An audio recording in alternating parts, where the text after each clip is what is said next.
గల్తీలకు రాసిన 1 నుండి 7 వరకు 1 నుండి 7 వరకు. కర్తై ఉన్నాను, బలుడనై ఉన్నాను. అతడు సంరక్షకుల యొక్క గృహ నిర్వాహకుల యొక్క మూల పాఠములకు లోబడి దాసులమై ఉంటిని.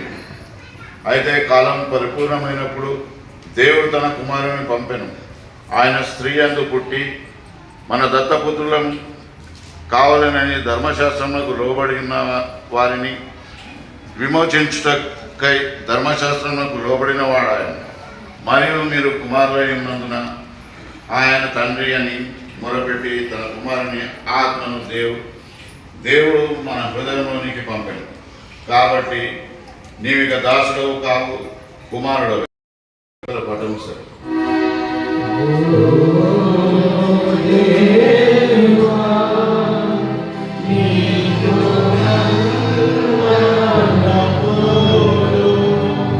తిరిగి పాడుదాము. వారితో సత్య శుభవార్త అనే పాట పాడుదాం. 14వ పాట. అందరం గట్టిగా చప్పట్లు కొడుతూ గొంతెత్తి దేవుని స్తుతిస్తాం. 14వ పాట. వారితో సత్య శుభవార్త. వారితో సత్య శుభవార్త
బైబిల్ పాఠంగా లూకా రాసిన సువార్త 2వ అధ్యాయం.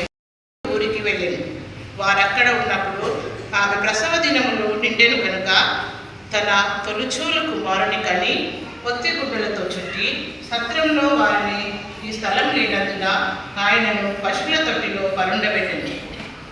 ఆ దేశంలో కొందరు గొర్రెల కాపరులు పొలంలో ఉండి రాత్రివేళ తమ మందను కాచుకొనుచుండగా ప్రభువు దూత వారి యొద్దకు వచ్చి నిలిచెను. ప్రభు మహిమ వారి చుట్టూ ప్రకాశించినందున వారు మిక్కిలి భయపడింది.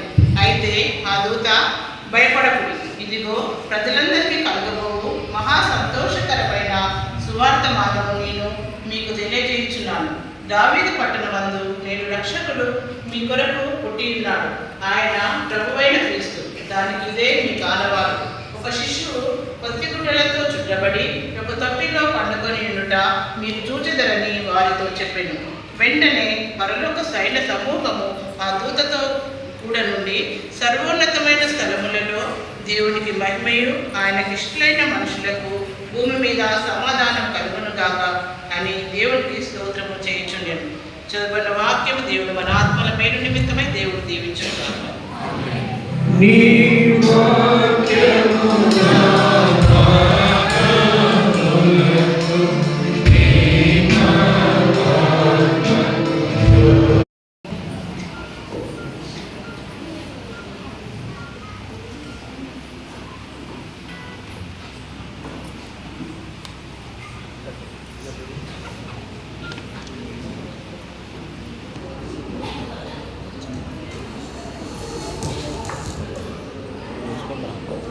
అది తినండి. News channel news channel